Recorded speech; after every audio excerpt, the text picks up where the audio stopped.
ইসমাইল শাহজাহান বক্তব্যে কি বললেন? তাকে একজন ফোন করে বলেছে আপনার ভাইপো অমুকের সাথে যোগাযোগ করছে। ভালো করে বোঝেন, তাকে একজন ফোন করেছিলেন। সেই লোকটা কতটা সত্য কথা বলেছে এটাই হচ্ছে প্রশ্ন। চাচাজান নিজের চোখে আমাকে দেখেনি, আমি শুভেন্দু বাবুর সাথে মিটিং করছি। চাচাজানকে মধ্যিখানে একজন কেউ বলেছে, এই মধ্যিখানে যিনি বলেছেন, চাচাজানকে যিনি বলেছেন, সম্পূর্ণ অসত্য মিথ্যা কথা বলে আমাদের পরিবারের মধ্যে একটা বিভাদ লাগাতে চাইছেন।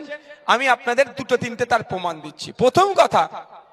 প্রথম কথা এই নওশাদ সিদ্দিকী যেখানে যেখানে যায়, ঘর থেকে বার হয়ে বড় দরবারে একটু চা খেতে বসে আপনারা দেখেন তো অনেক সময়, ওটাও সিআইএসএফ এর জিডিতে, জিডি করতে না আপনি কি বলতে, জিডিতে ওখানে লেখা থাকে যে পিপি বলে, আমাদেরকে পিপি বলে, পিপি বাড়ির বাইরে বার হলো, অমুক জায়গায় গিয়ে বসলো, অমুক জায়গায় গেল, রাতের দিকে যদি কোনো হোটেলে খেতে যায় সেটাও ওরা জিডি করে যে অমুক হোটেলে খেতে গেল বা অমুক জায়গায় খেতে গেল।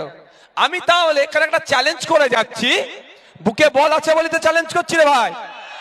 নিশ্চিতভাবে যে বলছে শুভেন্দুর সাথে নাকি নওশাদ কথা বলেছে, তার তারিখটাও মনে আছে। একটা আরটিআই করুক। সিআইএসএফ এর এসএসজির হেডকোয়ার্টার হচ্ছে নয়ডাতে একটা আরটিআই করুক, অমুক তারিখটা উল্লেখ করে নওশাদ সিদ্দিকীর অমুক তারিখের মুভমেন্টটা আমাকে দেয়া হোক। কি বললাম? বুঝে আসছে? তাহলে আমি যদি শেরে পাঞ্জাবে যাই, ওরা লিখে রাখবে অন্তত শেরে পাঞ্জাব হোটেল। বুঝে আসছে কি বলছি ভাই? আমি আবারও বলছি, আমার মাথা মোদি মমতার কাছে বন্ধক দিইনি রে ভাই। আমি ওই জন্য মোদির নিয়ে আসা আইন ওয়াকফকে আটকে দিয়েছি, আর দিদির দ্বিচারিতার বিরুদ্ধে আমি লড়াই করছি। তাহলে ক্লিয়ার মেসেজ ক্লিয়ার তো? তাহলে উনি আরটিআই করুক, যে কেউ আরটিআই করুক, ওই তারিখটা ধরে, ওই তারিখে নওশাদ সিদ্দিকী কোথায় কোথায় ছিল।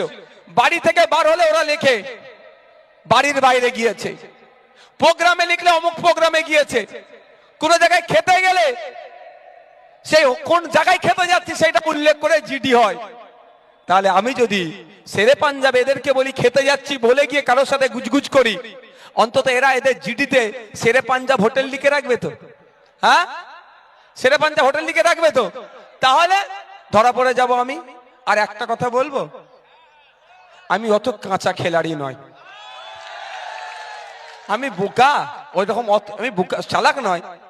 আমি যাওয়া মানে 3খানা গাড়ি যাবে, শুভেন্দু বাবু আসা মানে 6খানা গাড়ি, 9খানা গাড়ি যদি রাস্তায় লাগানো থাকে, আর আমাকে পশ্চিম বাংলার খুব কম মানুষ আছে যে চেনে না, তাই না? শত্রু বন্ধু সবার কথা বলছি, তাহলে আমি কি বোকামু করতে ওখানে গুতোগুতি করতে যাব?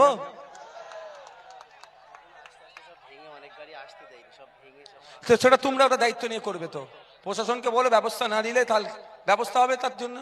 আর একটা কথা বলি, একটা ম্যানিং ব্যাগ পাওয়া গেছে আমাদের বাবুল, ওই বাবুলের কাছে আছে, আপনারা উপযুক্ত প্রমাণ সহকারে দিয়ে নিয়ে যাবেন। আর একটা কথা বলবো, যদি শুভেন্দু অধিকারীর সাথে আমাকে গল্প করতেই হয়, সেটিং করতে হয়, সব থেকে নিরাপদ জায়গা কোথায় জানেন? বিধানসভার মধ্যে। কেন জানেন? তাও বলে দিচ্ছি। দেখুন ভাই, বললো আমি কারো কাছে মাথা বন্ধক দিইনি, আমাকে কেউ এই বিষয়ে অভিযোগ দিতে পারে, জীবনে প্রমাণ করতে পারবে না। কেন বলছি? এবার বিধানসভায় যে প্রেয়ার রুমটা আছে, মসজিদ ঘর যেটাকে বলি, এই মসজিদ ঘরের উল্টো দিকে শুভেন্দু বাবুর অফিস, ঠিক আছে? আমি মসজিদে নিয়মিত নামাজ পড়তে যাই, বিধানসভা সবাই জানে, আর এখনো বলছি আমি নিয়মিত নামাজ পড়ি। গাড়িতে হলে বসে নামাজ পড়ে নি, দরকার লাগলে চলন্ত গাড়িতে পড়তেই হবে। তো যেটা বলছি, তাহলে আমি যদি শুভেন্দু বাবুর সাথে কথা বলার ইচ্ছে হয়, আমার সেটিং করার ইচ্ছে হয়, তাহলে আমি শেরে পাঞ্জাবে যাওয়ার দরকার নেই। ওই উজুখানা যেখানে আছে, বেরোন দরজা, যেখানে মসজিদ থেকে বেরোবো দরজা, উজুখানার দরজাতে উজুখানা, শুভেন্দু বাবুর ওখানে একটা দরজা আছে, উঁচু করার নাম করে টুক করে ঢুকাই যাবো, শুভেন্দু বাবুর অফিসে গিয়ে দরজা দিয়ে তো কথা বলবো। এটাও আপনাদের কাছে ডিসক্লোজ করলাম। আপনাদের এখানে রহিমা মন্ডল মহাশয়া প্রাক্তন বিদায়ী এমএলএ, তো ওনার ফোন নাম্বার নিয়ে জিজ্ঞাসা করবেন যে নওশাদ ভাই বলল যে মসজিদের দেয়াল বা প্রেয়ার রুমের দেয়াল আর শুভেন্দু বাবুর অফিসের দেয়াল এক কি আলাদা? বলবে হ্যাঁ এক। তাহলে আমি তো ওখানে গিয়ে দেখা করে নেবো। কেন মরতে শেরে পাঞ্জাবে যাবো? ওখানে ক্যামেরা ট্যামেরা হ্যান ত্যান ঘোড়ার ডিম আছে, বুঝতে পারছেন? আমার চাচাজানকে যে ইনফরমেশনটা দিয়েছে অসত্য ইনফরমেশন দিয়ে, তারা বয়স্ক লোক, সিনিয়র মোস্ট লোক, তাদেরকে আবার বিজেপির একদিকে ভয় দেখিয়ে দিয়ে যেটা বলতে বলেছে বলে দিয়েছে। আর আমার চাচার ওপরে আমার কোনো কথা নেই, আপনারা ভালো করে জানেন।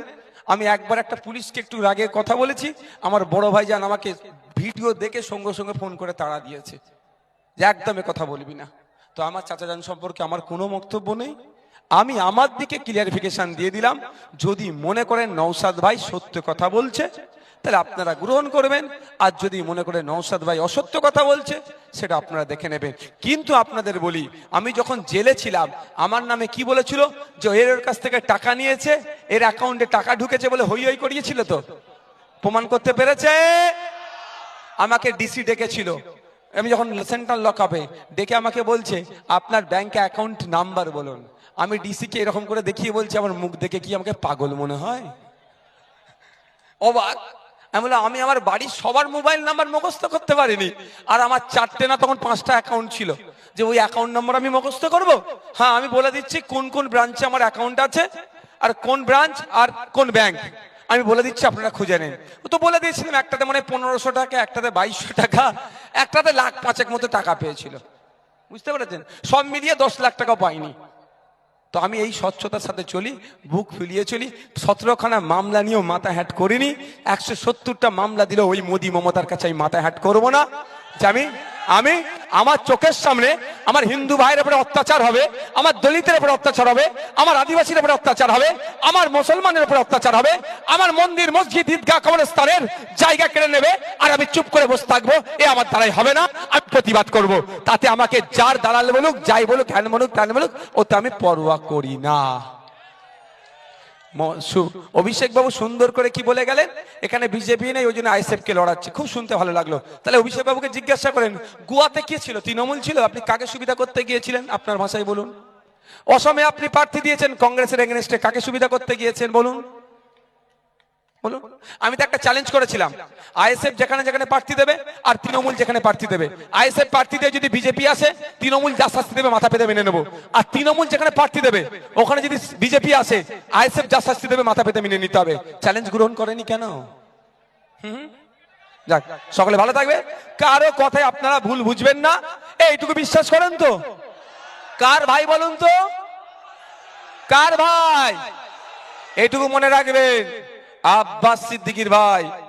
আব্বাস সিদ্দিকীর ভাই হয়েও বলছি, যদি আব্বাস সিদ্দিকীর ভাই ভুল করে, আব্বাস সিদ্দিকী কিন্তু তার ভাইকেও ছাড়বে না, এটাকে মাথায় রাখবে। আর আপনারা কাকে দেখে আমাকে ভালোবাসছেন? হ্যাঁ, ভাইজানকে দেখে তো? ভাইজানের প্রতি ভরসা আছে তো? জানবেন নওশাদ যদি ভুল করে তাকেও আব্বাস সিদ্দিকী ছাড়বে না, এই ধরনের ন্যায়ের প্রতি উনি থাকেন। ধন্যবাদ।